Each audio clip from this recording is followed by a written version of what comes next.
আসসালামু আলাইকুম রহমতুল্লাহ। আমি লিজা আক্তার আমাদের ইউটিউব চ্যানেল থেকে জানাচ্ছি আপনাদের সবাইকে স্বাগতম।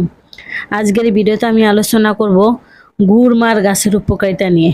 প্রিয় দর্শকবিন্দু, গুড়মার গাছের উপকারিতা জানতে সম্পূর্ণ ভিডিওটি না টেনে মনোযোগ দিয়ে দেখুন। গুড়মার গাছ ডায়াবেটিস নিয়ন্ত্রণে এবং রক্ত শর্করার মাত্রা কমাতে অত্যন্ত কার্যকরী একটি আয়ুর্বেদিক ভেষজ উদ্ভিদ।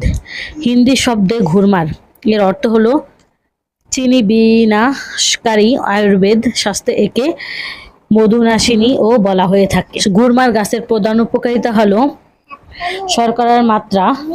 এই গাছের পাতায় থাকা জিনসেনিং অ্যাসিড রক্তের গ্লুকোজের মাত্রা স্বাভাবিক রাখতে দারুণ কার্যকর। ইনসুলিন উৎপাদন বাড়ায়। এটি অগ্ন্যাশয়ের ইনসুলিন নিঃসরণকারী কোষগুলোর পুনর্জন্মের এবং কার্যকারিতা বৃদ্ধিতে সহায়তা করে। শর্করা শোষণ রোধ করে। এটি অন্ত্রে শর্করা বা কার্বোহাইড্রেট শোষণ প্রক্রিয়াকে ধীরগতি করে দেয়। মিষ্টি খাওয়ার প্রবণতা কমায়। টেস্ট বার্ডকে নিষ্ক্রিয় করে। খাবারের 30 মিনিট আগে গুড়মার পাতা চিবিয়ে খেলে বা এর নির্যাস নিলে তা জীবের মিষ্টি স্বাদ নেওয়ার ক্ষমতা সাময়িকভাবে বন্ধ করে দেয়। চিনির আকর্ষণ কমায়। মিষ্টি স্বাদের অনুভূতি কমিয়ে দেওয়ায় মিষ্টি জাতীয় খাবার খাওয়ার তীব্র ইচ্ছা বা ক্রেভিং কমে যায়। ওজন কমাতে ও মেদ নিয়ন্ত্রণে সহায়ক। ক্ষুধা কমায়। এটি অতিরিক্ত খাওয়ার প্রবণতা বা ক্ষুধা নিয়ন্ত্রণ করতে সাহায্য করে। বিপাক্রিয়া বাড়ায়। শরীরের মেটাবলিজম বা বিপাক্রিয়া উন্নত করে প্রাকৃতিকভাবে ওজন কমাতে সাহায্য করে। লিভার ও ফুসফুসের ক্ষেত্রে লিভার টনিক। আয়ুর্বেদিক চিকিৎসকদের মতে এটি লিভারের কার্যকারিতা উন্নত করে এবং লিভার পরিষ্কার রাখতে টনিক হিসাবে কাজ করে। ফুসফুসের রোগ উপশমের জন্য ফুসফুসের বিভিন্ন সমস্যা এবং দীর্ঘস্থায়ী কাশি বা হাঁপানির সমস্যা দূর করতে এর ব্যবহার রয়েছে। অন্যান্য স্বাস্থ্য উপকারিতা: হজম শক্তি বৃদ্ধি। এটি কোষ্ঠকাঠিন্য দূর করে এবং হজম প্রক্রিয়াকে শক্তিশালী করে।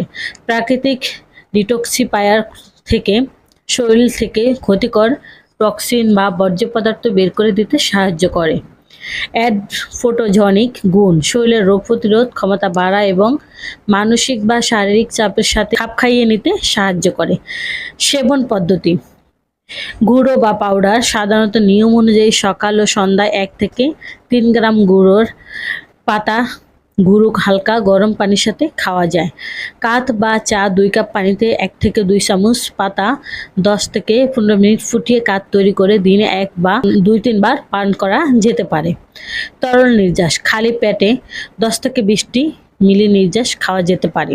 সতর্কতা: আপনি যদি ইতিমধ্যে ডায়াবেটিসের কোনো নিয়মিত ওষুধ বা ইনসুলিন গ্রহণ করে থাকেন তবে গুড়মার সেবনের আগে অবশ্যই একজন বিশেষজ্ঞ চিকিৎসকের পরামর্শ নিন, কারণ ওষুধের সাথে এটি সেবন করলে রক্তে শর্করার মাত্রা অতিরিক্ত কমে হাইপোগ্লাইসেমিয়া গিয়ে মাথা ঘোরা বা কাঁপুনি দেখা দিতে পারে। আমরা আয়ুর্বেদ চিকিৎসা দিয়ে থাকি। আয়ুর্বেদ ওষুধ বিভিন্ন লতাপাতা গাছগাছলা দ্বারা তৈরি করা হয়। এর কোনো পার্শ্ব প্রতিক্রিয়া নেই। থ্যালাসেমিয়া বা রক্তশূন্যতা সহ যে কোনো রোগের সমস্যা সমাধানের জন্য এখনই স্ক্রিনে দেওয়া ফোন নাম্বারে যোগাযোগ করুন অথবা আমাদের চেম্বারে চলে আসুন। আমাদের চেম্বারের ঠিকানা হলো কাউন্দিয়া বাজার, দিয়াবাড়ি ঘাট, ঢাকা মিরপুর 1। প্রিয় দর্শকবিন্দু, এত সময় আমাদের সাথে থাকার জন্য আপনাদের সবাইকে অনেক অনেক ধন্যবাদ। আজ এ পর্যন্তই। সবাই ভালো থাকেন, সুস্থ থাকেন। দেখা হবে পরবর্তীতে নতুন কোনো ভিডিও নিয়ে। আসসালামু আলাইকুম রহমতুল্লাহ। আল্লাহ হাফেজ।